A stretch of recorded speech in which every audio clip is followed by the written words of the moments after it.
Hey everybody, welcome back to my YouTube channel, hope all is well. Today we're going to be continuing our conversation about finding a sense of self in a high school setting. Right now we're going to discuss aspects of high school that make it so great for finding yourself and discovering true identity. One common characteristic of high school is cliques. The student body is always divided up into small groups of people who share a common interest or trait, and they naturally become friends. This is easily demonstrated in Mean Girls, where Janice, Katie's friend, shows Katie how the school layout is divided into different cliques. It's very cliche, but still it is very important and accurately describes how the high school social system is set up. Here, this map is gonna be your guide to North Shore. Now, where you sit in the cafeteria is crucial because you got everybody there. You got your freshmen, ROTC guys, preps, JV jocks, Asian nerds, cool Asians, varsity jocks, unfriendly black hotties, girls who eat their feelings, girls who don't eat anything, desperate wannabes, burnouts, sexually active band geeks, the greatest people you will ever meet, and the worst. Beware of the plastic.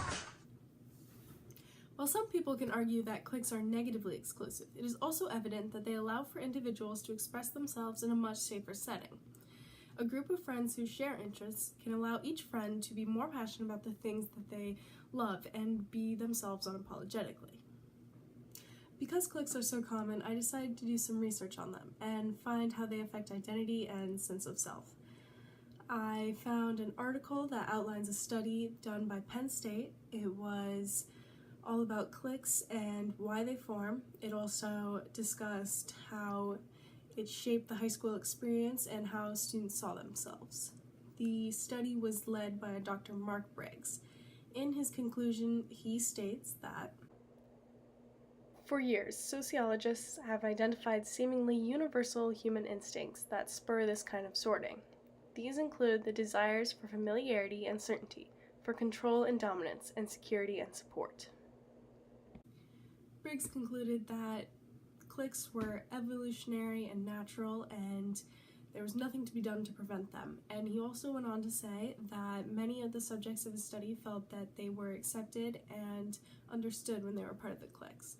He said that it was easy for them to be themselves and understand who they were.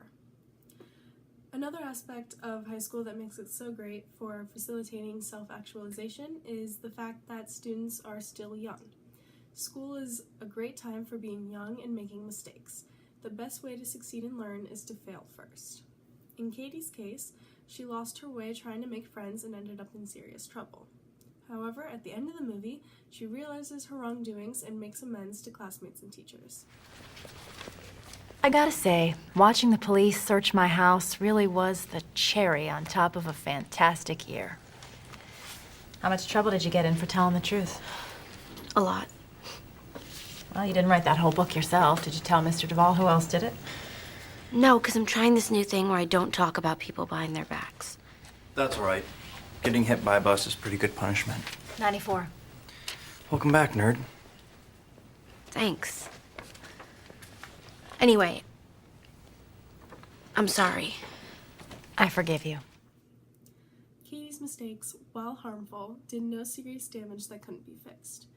Lessons learned early and without lifelong consequences help shape a person into who they are and are an important step for self-discovery. High school, where students are young and experiencing the world on their own for the first time, more or less, is great for making mistakes and learning from them.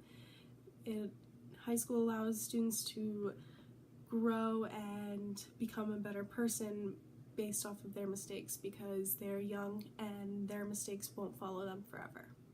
I got the idea for high school and making mistakes when I was doing my research. I came across a TED Talk by Malcolm Lincoln. It was called High School Training Ground.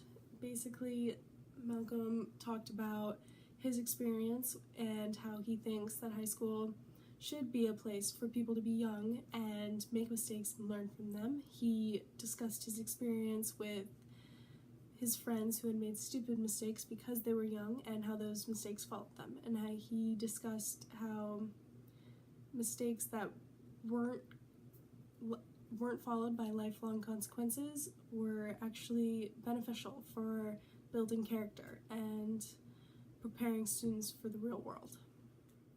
That concludes our video today. If you liked this video, please make sure you hit the like button and comment your thoughts.